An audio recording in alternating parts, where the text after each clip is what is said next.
So first of all, thanks a lot for the time, Beneil. I really appreciate it. How are you doing, sir? Good, my pleasure, brother. Thank you for having me.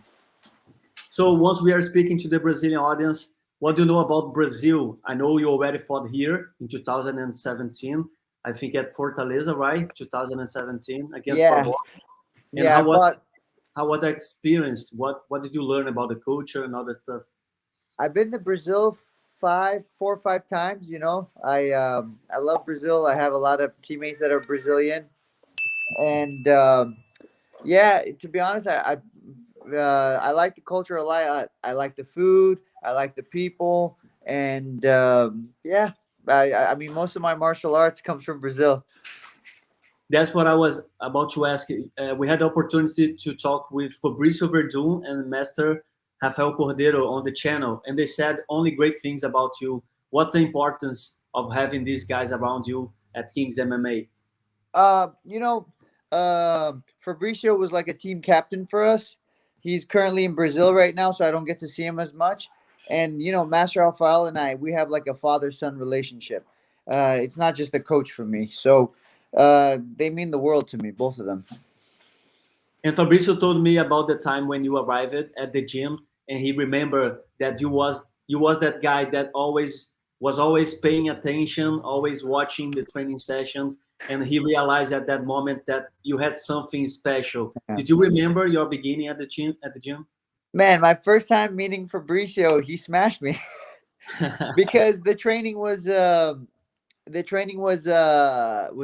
training with jiu-jitsu with punches, right? Yeah. So he had a couple of guys he went with first, but they all were like, my back hurts, my neck hurts, whatever. And I was the only one left, and I was training with other small guys. And then Master Alfal was like, hey, go with Fabricio. I said, okay, I'll go with Fabricio. So in the beginning, he's very nice. He's playing jiu-jitsu, I'm playing jiu-jitsu. And then, we start to get more competitive. He's starting to pass. He's not passing my guard. I'm working so hard to not let him pass. And then maybe like 2 minutes in, he's like, you know what? I'm tired of jiu-jitsu. He starts to do ground and pound, and he starts hitting me so hard. And he, almost like he almost passes a couple of times, and I keep fighting. And then finally, he does pass, goes to mount, tries to armbar me. I escape, and that's the end of the round. And then after that, Master was like, okay, you have to come back. You have to come back and keep training with us. And Fabricio said the same thing. So that was like my welcoming ceremony, I guess you can call it. Your baptism. Yeah, exactly. There you go. Okay, so then you are about to face Charles Oliveira on May 6th at UFC 288, but we know that you was pushing maybe to fight in February. So why do you think it took so long for you to confirm this fight? I think Charles wanted to rest. He fought in Abu Dhabi, and he wanted a little bit more time to rest. And the UFC never called me for an earlier fight. They mentioned fighting Fiziev, but my coach and my management didn't really want this fight, and so they didn't like the last fight either. But I said yes to the last fight, so they on this fight they decided no. They said you have to listen to us this time. So was Oliveira your number one choice for this fight? I mean, of course. Ideally for me, I would like to fight for the belt. I think I've done enough to fight for the belt. But the UFC preferred I fight Charles first, and then I can fight for the belt. Eight straight victories. We are always talking about this in Brazil. There are a lot of great fighters that sometimes they have to change themselves with the mic on the microphone and all that stuff. But for some people, for some guys, it's not about this. They like to respect the rivalries and all that. At any moment, you thought about, maybe I should be more vocal, should speak more, or you deal well with these things? To be honest with you, I got into fighting to fight the best people in the world. So they're giving me the best guys anyways. Charles Oliveira is one of the best fighters in the world. He might be the best fighter. Maybe he had a bad night last time. And for me, the most important thing is one day my kids will be older. They will look at my interviews, and I don't want them to look at me as a hypocrite. You know, I tell them to be good. I tell them to listen to me. I tell them to say the right things. But then they see their father in the interviews or whatever saying the wrong things. So we all know that Charles was a jiu-jitsu guy, and now he's more well-rounded. But what would you say is Charles' biggest weapon against you? That thing that should be more careful about during the fight? I think Charles, what makes Charles amazing is his offense. You know, he's so offensive, whether it's jiu-jitsu striking, he's so offensive. It makes him a very dangerous opponent. And I'm asking this because, again, Fabrizio and Rafael Cordeiro, they praised it a lot. Your jiu-jitsu, you won't be afraid of Charles on the ground. Is that accurate? Yeah, I'm gonna be cautious for sure. You know, he's dangerous all around, but nothing. You know, afraid is a strong word. There's not a lot of people I'm afraid of, to be honest with you. So yeah, definitely not afraid of his jiu-jitsu, and I don't mind grappling with him. And what do you have to say about his rise in the lightweight division? For a lot of people, is a inspirational thing.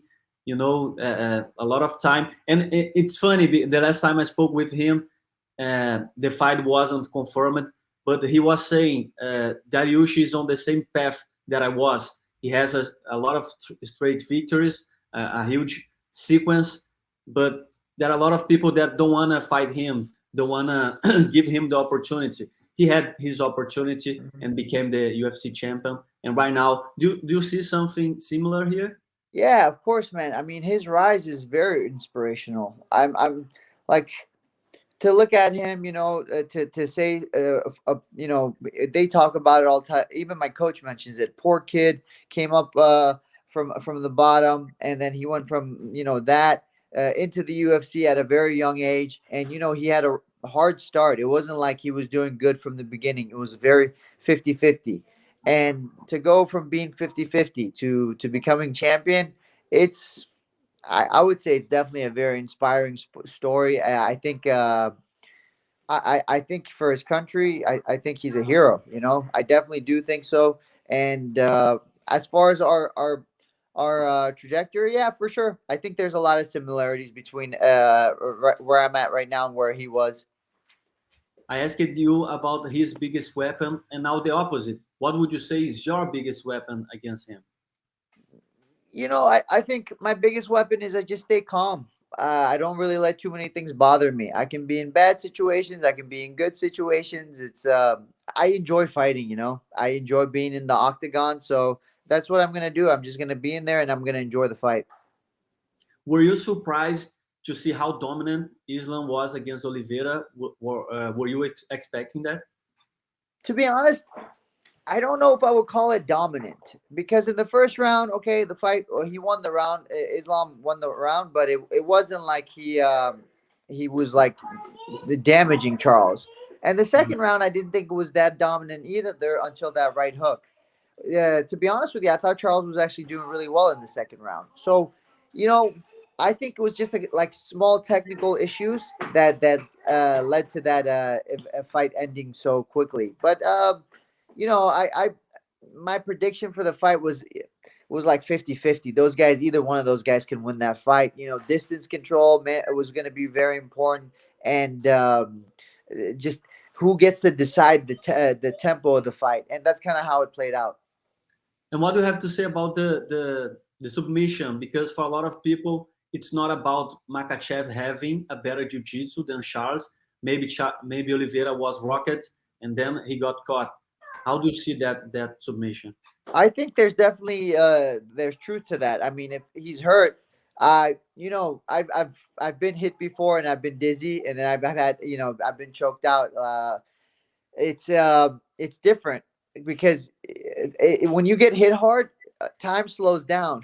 Yeah. So it's hard to say what was going through his head. You know, it didn't look like the submission was on super tight, but at the same time, you know, he was hurt. So who knows what's going through his head, you know? You know, Charles has been saying that he never watched it and he will never watch the fight against Makachev. What does that say to you? Because that's not common, right? Mm, yeah, you know, maybe he thinks he had an off night and he doesn't. Watching that fight is not going to help him because it's going to put doubt in his mind, if that makes sense. I guess that could be something that actually makes sense for him. You know, the athletes, because you know sometimes I'm a coach. I'm not always. Sometimes I coach fighters, and you know athletes. It's very important their confidence is good. So little things can bother athletes. Little things can get in their heads and then and become something big. So you know he doesn't necessarily need to watch that fight. He's fought so many times. You know he knows what to do. So watching that fight could put too many doubts in his mind. So I guess I can understand why he doesn't want to watch that fight. Okay, and do you like to play this role as a coach? No, not really. I not right now at least. I maybe when I retire for sure. I like I like seeing people grow and develop in their game, but to be a coach, man, it's a very tough position. You're a leader, but you also have to serve. You have to serve and serve and serve, and it's a very tough spot. So it's not that simple. We all know that how UFC works sometimes. Do you have any concerns about Conor McGregor jumping in the line for the next title shot, even if you beat Oliveira? Yes. Yes. Yes, of Yep. course, you know, of course. Connor is Connor, and you know, if he does well against Chandler, you know, it could be, it could, you know, it could definitely push the UFC that way. And you have to understand, Chandler for him is a very good fight because Chandler is an exciting fighter. He's a very skilled fighter, but when he likes to just brawl a lot too, which is a good for Connor. Connor does well against guys who like to brawl. Do you have any picks? I would lean towards Connor. I think Yeah. Chandler will try to be exciting. I think Chandler will try to fight in a way that will you know excite the crowd, and I think that's going to play into Connor's strength. But Chandler has all the tools. He has all the tools to win this fight. He has good wrestling. He has good striking. And to be honest with you, I think he also has good cardio. I don't think his cardio is bad. I just don't think he does a good job managing his energy. And just another pick, you know, as Charles Oliveira, one guy that is also like a hero in Brazil right now is Alex Pereira. So Yes. how do you see the fight again, between Pereira and Adesanya? Who do you pick in this one? You know, this is tough because Adesanya was winning 3-1, but Alex has power like I've never seen before. Honestly, I don't think I've ever seen anyone like him when it comes to power. So, you know, man, let me think. I would have to, you know, I lean towards Pereira because he can make adjustments. He has more things to work on. If you watch that video of their last fight, he has more details he can work on. You know, Adesanya was doing really well. He didn't make a lot of mistakes except in the last round. He got caught with one punch. You know, while Alex can go back, watch the fight, and fix so many more mistakes because he lost 3 rounds. So if you lost 3 rounds, you have 3 rounds to fix your mistakes. If you lost only 1 round, you only have 1 round to fix your mistakes. So I would definitely lean towards Alex.